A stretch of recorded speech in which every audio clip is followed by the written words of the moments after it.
वाह! क्या शानदार मौसम है। अगर जीवन भी ऐसा ही शांत और सुंदर होता तो कितना अच्छा होता। तुम हर समय बेकार की बातें क्यों करते रहते हो? दिन भर बस खेत और ये चिड़िया ही तुम्हारी दुनिया है। मुझे बस थोड़ा सुकून चाहिए। यह छोटी चिड़िया ही मेरी सच्ची दोस्त है। ओह, ये चिड़िया फिर से यहाँ आ गई। यह घर में सिर्फ मुसीबत लाती है। किसान खेत पर चला जाता है।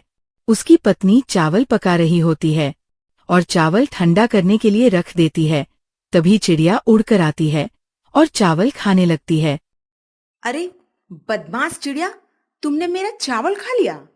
मैं तुझे अभी सबक सिखाती हूँ। पत्नी कैंची उठाती है और निर्दयता से चिड़िया की जीभ काट देती है। चिड़िया दर्द से तड़पती है और उड़कर दूर चली जाती है। अब दोबारा कभी यहाँ मत आना। किसान खेत से लौटता है और चिड़िया को नहीं देखता। वह इधर उधर देखता है। अरे, मेरी प्यारी चिड़िया कहाँ गई? मैंने उसे सबक सिखा दिया। वह चावल चुरा के खा रही थी, इसलिए मैंने उसकी जीभ ही काट दी और भगा दिया। तुमने उसकी जीभ काट दी? वो कितनी छोटी और मासूम थी। तुमने इतना क्रूर काम कैसे किया? किसान रोने लगता है और दुखी मन से घर के कोने में बैठ जाता है।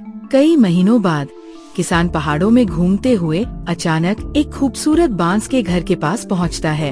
अंदर से मीठी आवाज आती है। नमस्ते मेरे प्रिय मित्र। अरे मेरी नन्ही चिड़िया, तुम बोल सकती हो क्या? मैंने यहाँ पे एक नया जीवन भी बना लिया है। अब मेरी एक पत्नी और दो बेटियां भी हैं। चिड़िया किसान को अंदर बुलाती है और स्वादिष्ट भोजन कराती है। फिर वह दो टोकरियां लाती है, एक हल्की और एक भारी। मेरे प्रिय मित्र, ये दो टोकरियां हैं। इनमें एक तुम्हारे लिए उपहार है। तुम्हें किसी एक को चुनना होगा। मुझे हल्की टोकरी ही लेनी चाहिए, क्योंकि मुझे बहुत ज्यादा धन की आवश्यकता नहीं है। तुमने सही चुनाव किया। ये तुम्हारे अच्छे दिल का इनाम है। किसान टोकरी लेकर घर लौटता है और उसे खोलता है। अंदर सोने, चांदी और रत्नों से भरी हुई होती है। वह बहुत खुश होता है। मेरी प्यारी चिड़िया, तुम्हारी दोस्ती ही मेरे लिए सबसे बड़ा खजाना है। पत्नी जब किसान की समृद्धि देखती है तो ईर्ष्या से जलने लगती है। अगर हल्की टोकरी में इतना धन था, तो भारी टोकरी में अपार संपत्ति होगी। मैं भी जाकर अपनी टोकरी लाऊंगी। पत्नी पहाड़ों की ओर भागती है और चिड़िया के घर पहुंचती है। हे चिड़िया, मैं भी तुम्हारी अतिथि हूँ। क्या मुझे भी एक टोकरी मिल सकती है? जरूर, लेकिन ध्यान रखना, जो टोकरी तुम चुनोगी उसका परिणाम तुम्हें ही भुगतना होगा।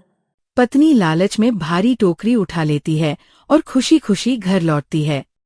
अब तो मैं सबसे अमीर बन जाऊंगी। पत्नी जैसे ही टोकरी खोलती है, उसमें से जहरीले ततैये निकलते हैं। वे उसकी ओर झपटते हैं और उसे डंक मारते हैं। आह! ये क्या हो रहा है?